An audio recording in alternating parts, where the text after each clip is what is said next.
Look at this, huh? It's supposed to be almost 50 today and almost 60 tomorrow. I apologize for the wind noise if my phone is not doing a good job buffering it. What do you guys say we start dismantling this baler and see what we can get out of it, shall we?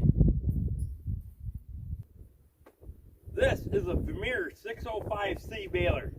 I drug this thing from up over the hill. I didn't buy this. It's been on the farm here for quite some time.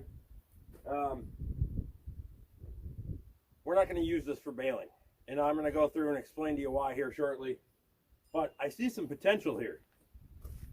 You see this big old octagon here, minus this little slot in it, which isn't a big deal. That's a continuous piece of steel. That's all of 5+ feet. That's a 5 by 5 octagon. I think that is the perfect top for a welding table. Now this isn't super heavy steel. It's what, 1/8 inch, maybe a little bit more. And if you notice, we have this, what, 3-inch C channel, 3-inch, 4-inch, maybe 4-inch, whatever it is. Makes this perfect frame that goes right around the outside perimeter of it.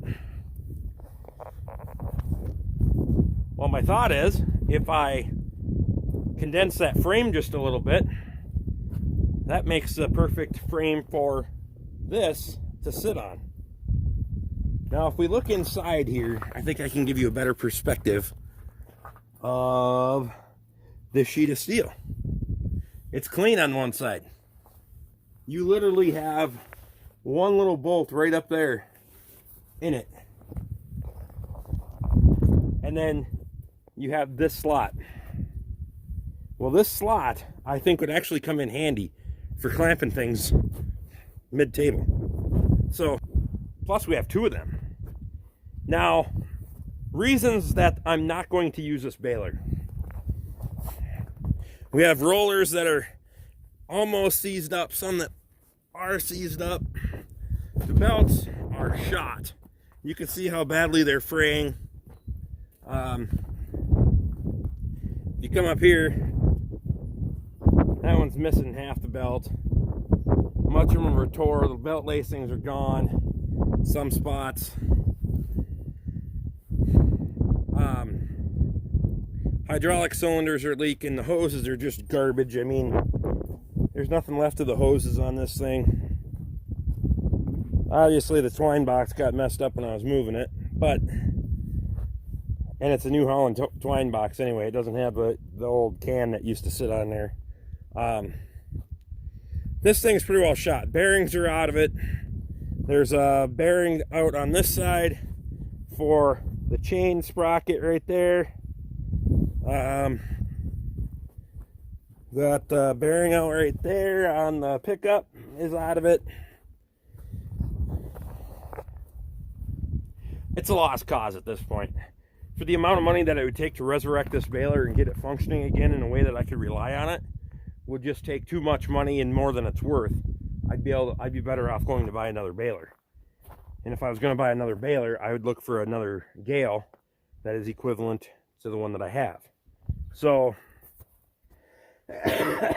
we're going to be able to utilize most of the parts on this baler. Hydraulic cylinders included, some of the hoses, a couple of the hoses, a couple of the fittings.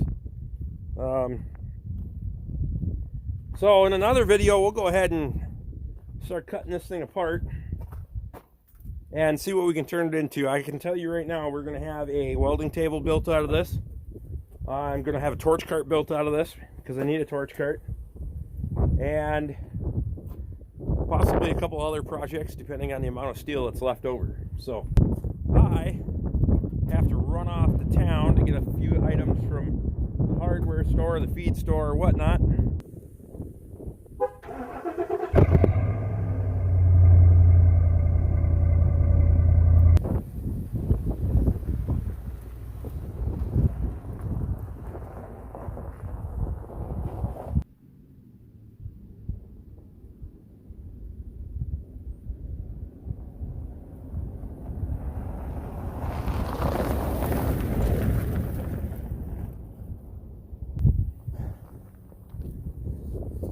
like we get to put a new mailbox on too.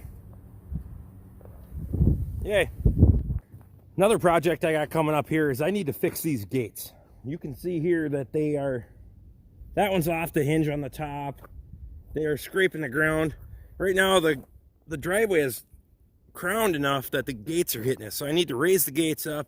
Actually, this side post here is leaning in. So I need to push that back out, put some bracing in there, get everything fixed up. So we'll do that in another video. Stick around, guys. We got a lot of stuff to do. If you guys are liking this stuff, hit that subscribe button, ring that bell, get my notifications. And if you don't mind, throw me a thumbs up.